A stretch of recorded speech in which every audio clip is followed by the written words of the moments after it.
So for today's video, susubukan kong gumawa ng potato pancake. So naglaga lang ako ng 2 malaking patatas. Nilagyan ko siya ng butter, paminta, asukal, asin, plain flour, cornstarch. So tansya-tansya lang yan kasi ngayon ko lang naman siya ginawa. Sinubukan ko lang. So yan. So kapag masyadong labsak yung pagkakagawa ng dough, dinadagdagan ko lang siya ng plain flour saka cornstarch. So yan, yung medyo palagay ko okay na, nilagay ko siya sa non-stick pan. So kung hindi non-stick yung kawali nyo o yung paglulutuan nyo, pahiran nyo na lang ng mantika or butter. So yan, inulma ko lang siya, tsaka ko nilagyan ng keso sa gitna para palaman niya. Yan, ihulma lang din natin. So, sakto lang yung sukat ng aking pan.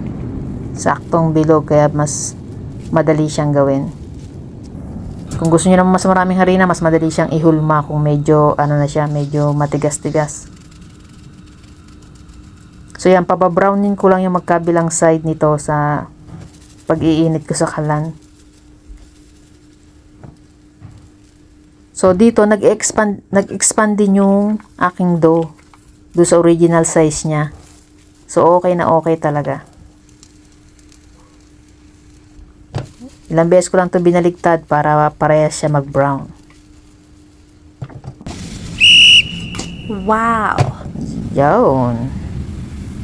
So, na matapos na, ito ang pinakamasarap, tikiman time.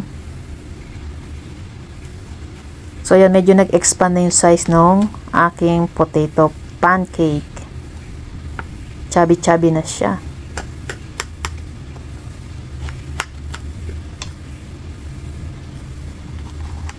So, masyado siyang moist sa loob. Tapos, crunchy yung labas. Sakto. Kaya lang yung pagkakalagay ko ng asukal sa loob ay medyo konti. So, kasi naisip ko, gagamitan ko sana ng strawberry jam. Kaso tinamad ako, kaya nalagyan ko lang ng asukal sa ibabaw, pang toppings. Yan, sakto. Sobrang sarap niyan.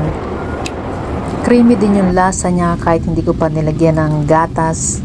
So, mas creamy siguro siya kung may halo pang gatas. So, next time, try din natin ulit. So, yun lang. Maraming salamat.